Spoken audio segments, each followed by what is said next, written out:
అంటే నేను ముందు నాకు ఉద్దానంతో ప్రారంభించాం కాబట్టి శ్రీకాకుళంకి వెళ్దామా, లేదంటే భయంతో ఉండే ఎంతసేపు భయం గుప్పిట్లో ఉండే కొన్ని రాయలసీమ జిల్లాలకు వెళ్దామా, ఇట్లా అన్ని ఆలోచిస్తాను. ఒకటే అనిపించింది, ముందు ఇంటిని శుభ్రపరచుకున్న తర్వాత బయటికి వెళ్ళి అనిపించింది. అందుకని నేను నాకున్న స్థలంలోనే ఇక్కడ నేను సిమెంట్ ఇళ్లలో కూడా నేను అక్కడ నాకు షెడ్లు వేసుకొని ఉంటానని చెప్పాను. ఇప్పుడు ఇందాక చెప్తున్నా పేషి అందరికీ, నేను కొన్న స్థలంలో షెడ్లు వేసుకొని 14 రోజులు ముందు అవసరమైతే ఎక్కువ ఇక్కడే ఉండి మన పిఠాపురం ఉన్న ప్రతి గ్రామానికి వెళ్ళి మన 53, 54 గ్రామాలు ప్రతి మండలం నేను వచ్చి స్వయంగా నాకు ప్రతి ఒక్కరు తెలియాలి.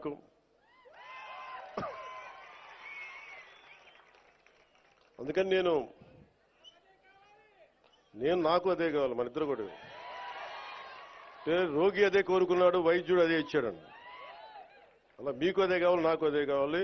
మనందరం కలిసి మన పిఠాపురాన్ని మొత్తం ఒక జాతీయ స్థాయిలో దీని పేరు తీసుకొద్దాం. మనసు పెడితే ఏముండదు. మీరు ఇంత బలంగా నిలబడ్డారు. సో ఏంటి ఎతుకుతున్నారంటే ఫోన్లో అలా కాదు, నాకు పిఠాపురం నుంచి చాలా కంప్లైంట్స్ వచ్చినాయి. అది చదువుదామని పెడతాను. అది అంటే కలెక్టర్ గారు ఇక్కడే ఉన్నారు, పోలీసు ఉన్నతాధికారులు ఇక్కడే ఉన్నారు కాబట్టి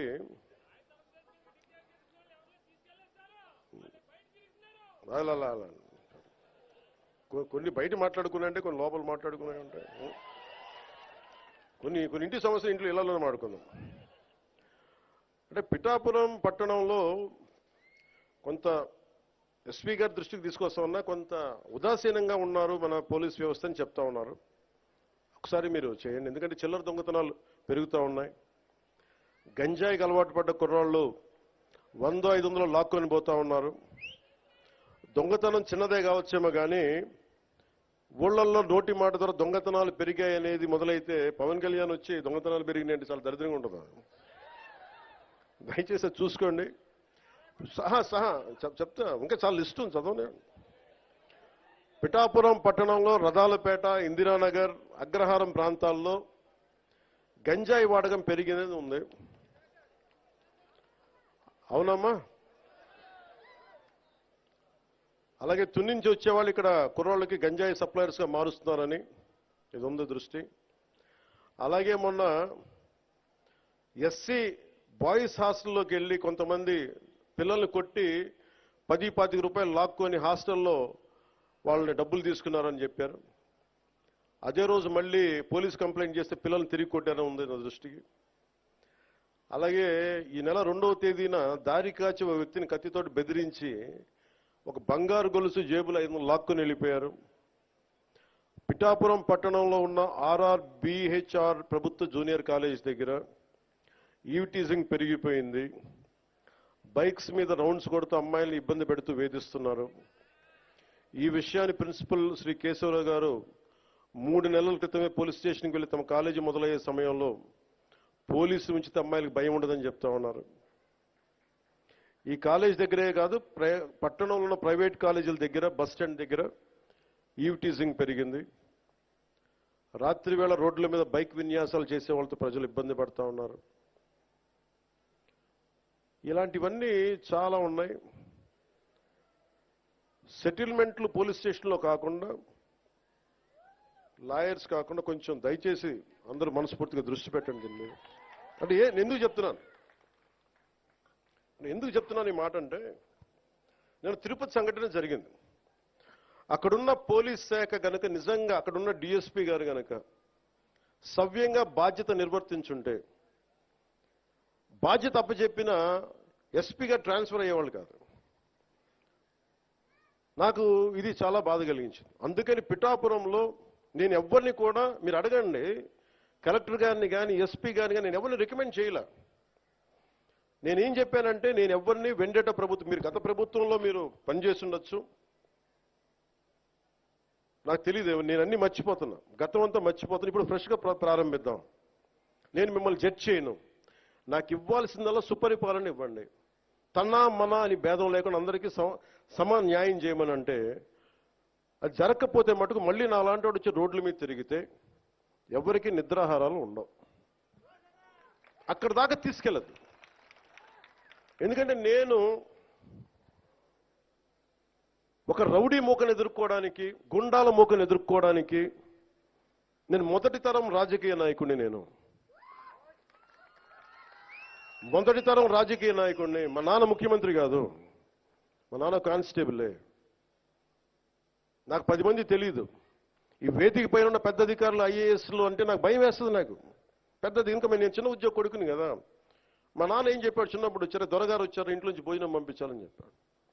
మాకు ఐజీలు అంటే దొరగారు మాకు, మా ఇళ్లలో. ఈ రోజుకి ఇన్ని కోట్లాది మంది నన్ను గుండెల్లో పెట్టుకున్నా, కేంద్ర స్థాయిలో నాకు పరిచయాలున్నా, నాకెప్పుడు అధికారులు పెద్దవాళ్ళే. నాకు లోపల అంత గౌరవం ఉంటుంది నాకు. కానీ గౌరవం నిలబెట్టుకోవాల్సిన అవసరం కూడా అధికారుల మీద ఉంది. ఎందుకంటే నేను ప్రజల కోసం పనిచేస్తాను. అందుకని ఈ బాధ్యతని అందరూ చేయాలి. ఎందుకంటే నేను ఈవిటీజింగ్ అనేది నాకు చాలా చిరాకు. నిస్సహాయ స్థితిలో ఉన్న ఆడపిల్లల్ని వేధించడం అనేది మగతనం కాదు. అది మీరు మగతనం కావాలంటే జిమ్నాస్టిక్స్కి వెళ్ళండి. మీరు మగతనం ప్రూవ్ చేయాలంటే దేశం కోసం ఒళ్ళుంచి ఆర్మీలో జాయిన్ అవ్వండి. ఆడపిల్లల్ని ఏడిపించి అది మగతనం అంటే తొక్కి నారత్తిస్తాం, పిచ్చ పిచ్చ వేషాలు వేస్తాం. ఎందుకంటే ప్రతి ఇంట్లో ఆడపిల్లలు ఉన్నారు. తల్లి లేకుండా మనుగడ లేదు సృష్టిలో. మీరు ఆడబిడ్డలకి, పోలీస్ శాఖ కూడా నేను చాలా బలంగా చెప్తా ఉన్నాను, ఇంకొకసారి నాకు ఈవిటీజింగ్ అనేది నాకు కనిపించకూడదు పిఠాపురంలో. This is my directive. ఎందుకంటే నా నియోజకవర్గాన్ని నేను సవ్యంగా చేసుకోలేనప్పుడు, నా నియోజకవర్గాన్ని నేను సరిగ్గా కాపాడుకోలేను, నా డిప్యూటీ ముఖ్యమంత్రి పదవి దేనికి, అధికారులు ఉండడం దేనికి? నేను చాలా స్పష్టంగా ఉన్నాను ఈ విషయంలో. వీళ్ళను కొడితే క్రిమినల్స్కి కాస్ట్ లేదు, గుర్తుపెట్టుకోండి. తప్పులు చేసి కులాల వెనక దాక్కుంటే బయటికి తీసుకొస్తాం, గుర్తుపెట్టుకో. కులాల వెనక దాక్కోకండి. వాళ్ళు క్రిమినల్స్కి కులం లేదు, ప్రజాప్రతినిధులకి కులం లేదు. We are very clear about it. చాలా స్పష్టంగా ఉన్నాం దాని మీద. ఈయన కొడితే మాకు ఓట్లు పోతాయి. ఇప్పుడు నేను అధికారులందరికీ చెప్తా ఉన్నాను, సార్ ఈయన అరెస్ట్ చేస్తే ఓట్లు పోతాయి. ఎందుకు ఓట్లు పోతాయి? ఎవరు వెనకేసుకొస్తారు వీళ్ళని? నేనైతే వెనకేసుకురాను. మా కూటమిలో ఉన్న నాయకులు ఎవరు వెనకేసుకురారు. ఒకళ్ళు వెనకేసుకొస్తే సరిదిద్దుతాం. అంతేకాని నిస్సహాయంగా పవన్ కళ్యాణ్ బిడ్డలు బాగానే ఉంటారు, వాళ్ళు నాన్న రక్షించుకోగలరు. ఒక సగటు మనిషి, సగటు క్లర్క్, సగటు క్లాస్ 4 ఎంప్లాయ్, వాళ్ళని కదా సంరక్షించాల్సింది మనం. విఐపి ట్రీట్మెంట్ ఆగాలి ఇక్కడ, సగటు కామన్ మ్యాన్ ట్రీట్మెంట్ పెరగాలి. అది తిరుమలలో కావచ్చు, సగటు జీవితంలో కావచ్చు. ఇలా కాకుండా కూర్చోబెట్టి పోలీస్ 6 నెలల హనీమూన్ పీరియడ్ అయిపోయింది. హనీమూన్ పీరియడ్ అయిపోయింది అందరికీ, నాతో సహా. నాకు కూడా ఇంక లెర్నింగ్ కూర్చోబెట్టి రివ్యూస్ అని వదిలేశాను. నేను నుంచో చోట రివ్యూ చేస్తాను, అవసరమైన చోట నిలబడతాం, కానీ రాష్ట్రం అంతా తిరుగుతాం మన పిఠాపురంతో మొదలు పెట్టుకొని. మీరు నన్ను నమ్మి గెలిపించారు, మీరు నన్ను, నేను మీకు నిలబడతాను, గుర్తుపెట్టుకోండి. మీరు నాకు ప్రోగ్రెస్ ఇవ్వండి, నేను మళ్ళీ పని చేసే ఓట్లు అడుగుతాను. కానీ ఈ లోపల మటుకు నాకు మీరు జేజేలు కొట్టండి, ఆటోగ్రాఫ్లో నేను ఇవ్వకపోవచ్చేమో, కానీ మీకు పని అయితే ఒళ్ళు ఉంచి పనిచేస్తాను. మీరు మొత్తం 5 సంవత్సరాల పాలన అయిన తర్వాత ఇంకొకసారి ఇతనికి ఎమ్మెల్యేగా అవకాశం వచ్చింది ఇవ్వండి. లేదు నువ్వు మాకు నచ్చలేదు వదిలేయండి. మీరు నేను అంత నిక్కచ్చిగా ఉన్నాను, నాతోటి నేను అంత నిక్కచ్చిగా ఉన్నాను. అందుకని నేను చాలా చాలా స్పష్టంగా ఉన్నాను. 15 ఏళ్ల తక్కువ కాకుండా అలయన్స్ ఉండాలని మనస్ఫూర్తిగా నేను ఆ శక్తిపీఠాన్ని అనేసి చెప్తా ఉన్నా. కానీ అధికార యంత్రాంగం నాకు మీ సహకారం కావాలి. నేను గవర్నమెంట్ ఎంప్లాయ్ కొడుకునే, లేట్ గవర్నమెంట్ ఎంప్లాయ్ కొడుకుని. నేను కష్టాలు నాకు తెలుసు. జీతాలు రాకపోతే స్కూల్లో నుంచి బయటికి పంపించేసిన సంఘటనలు కూడా ఉన్నాయి. నాకు అవి తెలుసు. నాకు కరెక్ట్గా కూర్చోబెట్టి 1వ తారీఖు జీతాలు రావు, 7కో 8కో వస్తే స్కూల్ నుంచి పంపించేసేవాళ్ళు నన్ను. అవి కూడా చాలా సందర్భాలు జరిగినాయి. నా కష్టాలు తెలియదని చెప్పకండి ఎవరు, నా కష్టాలు తెలుసు. అందుకే నిన్న ఎందుకు తగ్గి మాట్లాడతానంటే కష్టాలు తెలిసిన వాడిని కాబట్టి. నాకు అధికారం అలంకారం కాదు, అధికారం బాధ్యత నాకు. కానీ నాకు పిఠాపురం బాగుండాలి. నేను చాలా చాలా స్పష్టంగా ఉన్నాను. లా అండ్ ఆర్డర్ కనుక ఎవరన్నా సరే ఇష్టరాజ్యంగా ఎవరన్నా సరే ఇష్టం వచ్చినట్టు చేస్తే తొక్కి నారత్తిస్తాను ఒక్కొక్కరికి. మా ఇష్టం కుదరదట్లా.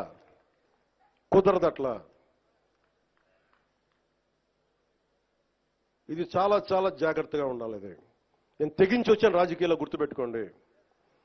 గుండాలకి చంపేస్తానంటారు నన్ను. మొన్న అడవుల్లోకి వెళ్ళాలంటే నక్సలైట్లు మందు పాత్రలు పెడతారంటే పెడితే పెట్టండి, పేలిపోతాను. కానీ నేను ఆపను నడక. అంత తెగించున్నాను, నేను గుర్తుపెట్టుకోండి. ఎందుకంటే నేను అభివృద్ధి కావాలి. పోలీస్ వ్యవస్థ ఏం చెప్తారు, సార్ అక్కడ వెళ్తే మీరు మందు పాత్రలు ఉంటాయి, ఇబ్బంది పెడతారు, భయపెడతారు. భయపడేవాడిని రాజకీయాల్లోకి రాకూడదు. మంచి చేయాలని వచ్చాను, నాకు భయం లేదు నాకు. అంటే ఇంత తెగించిన వాడిని ఆకు రౌడీలు కానీ చిల్లర వేషాలు వేసేవాళ్ళు కానీ నేను భయపడతానా? అందుకని చాలా జాగ్రత్తగా ఆలోచించి అందరూ దయచేసి మసలండి. ఎందుకంటే నేను తెగించానంటే మటుకు ఇంకెవరు తెగించరు, అంత పిచ్చగా తెగిస్తాను నేను. ఎందుకంటే నేను నిన్న ఎందుకు క్షమాపణ చెప్పాలి? ఎందుకు క్షమాపణ చెప్పాలి? నేను బాధ్యత అడిగాను, మీ ఓట్లు అడిగాను. నేను తిరుమల డైరెక్ట్గా నాకు సంబంధం లేకపోవచ్చు, కానీ నేను దాంట్లో భాగస్వామ్యం ప్రభుత్వంలో. మీరు నారా చంద్రబాబు గారు గెలవకపోయినా, నేను గెలవకపోయినా, 164 మంది ఎమ్మెల్యేలు గెలవకపోయినా టీటీడీ బోర్డు ఎక్కడి నుంచి వస్తుంది? చైర్మన్ ఎలా నియమితం అవుతాడు? ఆయన ఈఓ ఎలా నియమితం అవుతారు?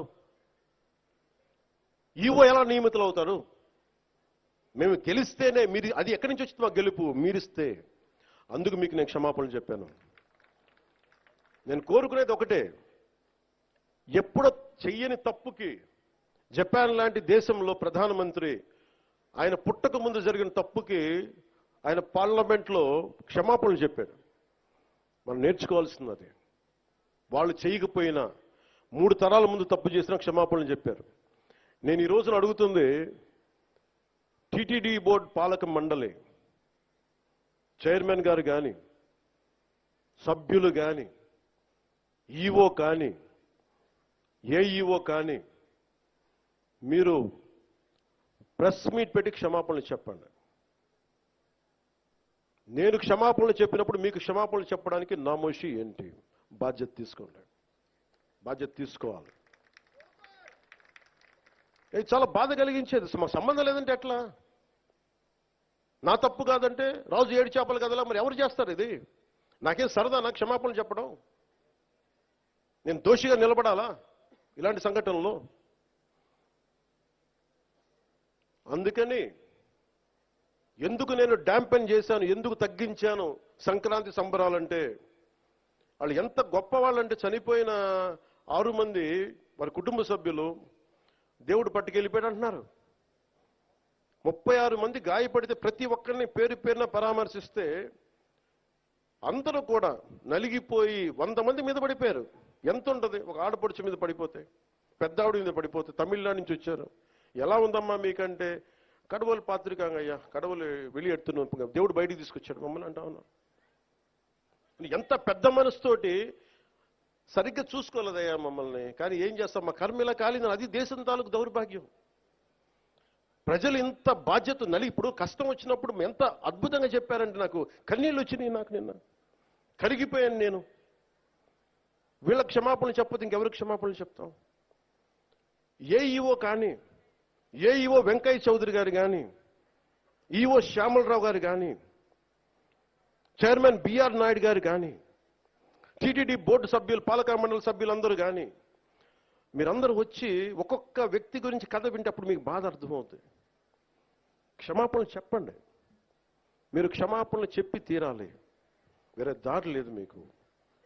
మీరు క్షమాపణలు చెప్పడం వల్ల పోయిన ప్రాణాలు తిరిగి రావు. కానీ కనీసం ప్రజలు మిమ్మల్ని చూస్తూ ఉన్నారు. అది మటుకు జ్ఞాపకం పెట్టుకొని అందరూ తగ్గి క్షమాపణలు చెప్పండి. చాలా అవసరం ఇది. ఎందుకంటే ఈరోజు రాష్ట్రం మొత్తం, దేశం మొత్తం మీరు చేసిన తప్పుకి సంబరాలు జరుపుకోవడానికి ఆలోచిస్తూ ఉన్నారు.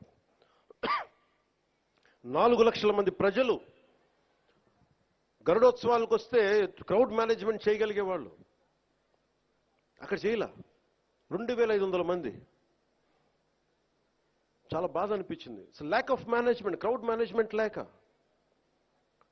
ఎవరిని ఎంతమందిని కూర్చోబెట్టాలి ఈ ఆలోచన లేక, అది కానిస్టేబుల్స్ గా దగ్గర నుంచి అధికారులు, ఎస్ఐలు, సిఐలు, 1100 మంది పైచిలకు పోలీసు. దురదృష్టం జరిగిపోయింది. సో నేను ఈ సందర్భంలో నేను ఒక కొత్త ప్రయాణం మొదలు పెడుతున్నాను. 6 నెలల తర్వాత ప్రతి జిల్లాకి వస్తాను. అది మనం పిఠాపురంతో మొదలు పెడుతున్నాను. ప్రతి గ్రామం, మన ఉప్పాడ దగ్గర నుంచి మత్స్యకార గ్రామాలు కావచ్చు, ప్రతి గ్రామం నేను వెళ్ళి కనుక్కొని, ఎందుకంటే నేను పనిచేయడానికి వచ్చాను మీకోసం. నేను నాయకులందరినీ కలుపుకెళ్తాను. అది వర్మ గారు కావచ్చు, కృష్ణరాజు గారు కావచ్చు, ప్రతి ఒక్కరు.